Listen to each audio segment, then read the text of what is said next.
opposed to a costume.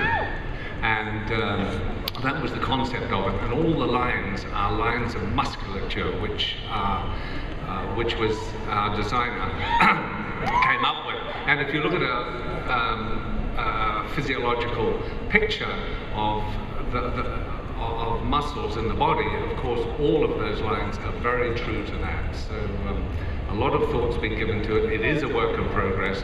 I think it's really cool. And Nyla Dixon, who is our designer, she was on Lord of the Rings, I think has done a fantastic job, and it will eventually look incredibly cool.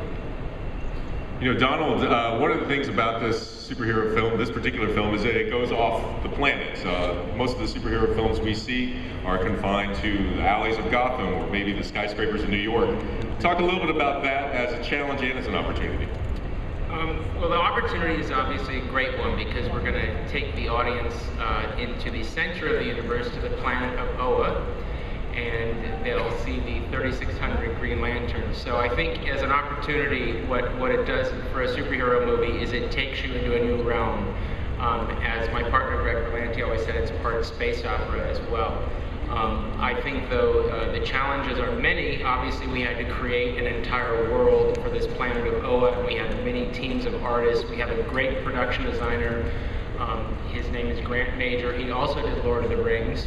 And we have great creature designers. We obviously will feature many of the famous and well-known Green Lantern characters. Kilowog's going to be there. You're going to see Kilowog. And you saw a little bit of Toma Ray here, and you're going to see, besides Sinestro, another large grouping of great Lantern characters that you all know, from Salak and Boudica to Bzzt. That's Martin's favorite, and the Green Man, and on and on. So it's a lot of the movie will be made digitally in that regard.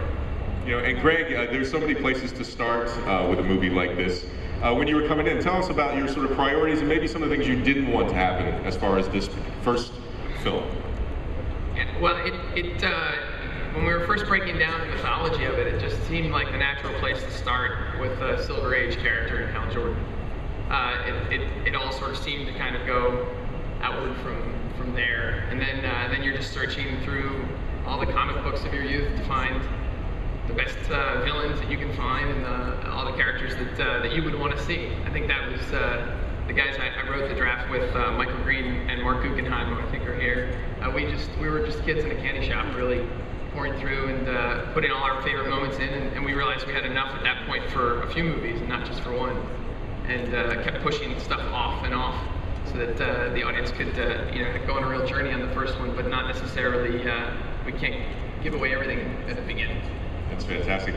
And then Jeff, you know, I think when this property started moving forward toward Hollywood at different points, we heard a lot of different ways that the movie might have ended up, talking about some of the past projects. And then as far as you're involved, tell me, how did you feel when you heard about some of the other ideas, like Green Lantern as a comedy, or maybe some of the other things? Well, one of the very first, when I first worked for Richard Donner, one of the first things we talked about was Green Lantern, and that was about 10 years ago, and one of the executives who's no longer there said, "Can we do the movie without the ring?" And right then I thought, there's never going to be a Green Lantern movie. So 10 years later, to see it evolve and maybe misinterpreted as a comedy at one point, and to get to hear and see someone like Martin Campbell and the cast here tackle Green Lantern with the respect and the power, it's a dream come true. That's fantastic. And then Ryan, tell us a little bit about the shoot. You guys have been in New Orleans. I know it's kind of sticky hot. Yeah. Yesterday's weather report was actual fire. It's a warm place. I mean, it's tough to shoot some of the action scenes outside. I mean, but to be down there in Louisiana, it's been such a state that's been pretty embattled as of late. It's actually fantastic to be there, to be bringing this kind of attention to that place. And I think there's nobody here that would disagree with that. But they've been so welcoming for us there, and it's just been an amazing experience. We have about 3 weeks of shooting left to go down there, so God willing, we'll get through it. Yeah. You know, I know on the home front, your wife is a Marvel character, and I think we're all wondering, does that cause any sort of domestic strife or tension? We've had some strongly worded dinners. No, yeah, I said this before, but we've probably got a lot more comic books lying around than your average married couple. That's for sure. But maybe not in this room. I don't know. Us hands down. Yeah. And Blake, tell us a little bit about your character. You know, Carol Ferris through the years has changed. There's different versions of her. For you and this film, what are some of the? How would you frame her as a person? Well, Carol Ferris, she's such an exciting woman to play because oftentimes the man is saving the woman, but she gets to save Hal a few times. And you know, they're a bit of rivals. You know, they have this past, this love, but they also, you know, they're competitors. So to be able to spar, you know, just like verbally, and then also to be shooting these scenes where we're in these fighter pilot planes. I mean, that was pretty cool. I was so excited. I felt like I was going to be the coolest aunt ever. That was the best part of getting this job. Just calling my nephews. And you know, this film is so unique in that, you know, there's something that you can actually do in real life, like pilot a plane that these young boys or whoever can look up to, but then you also see them in outer space, you know, flying around. You know, it's just been a wonderful project to be a part of, and to be able to be a strong woman who then becomes a villain later. I can't wait to kick his butt. Fantastic. And Peter, you know, Hector Hammond isn't pure evil in this film. He's a guy that is pulled down a particular path by what happens to him. That probably makes him more interesting for you as an actor.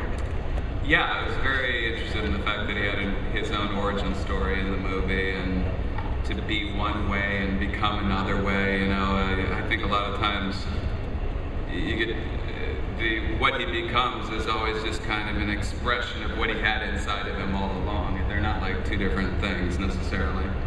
But I don't know, I remember telling Martin quite early on that I felt like he was the kind of kid that licked the battery or went up onto the roof with a coat hanger during a thunderstorm, stuff like that, you know, just to see what stuff felt like and looked like. And that was always kind of the most important thing to me as a biologist, and particularly interested in like extremophiles, animals that live at the bottom of the ocean in the Mariana Gulch, or even just penguins.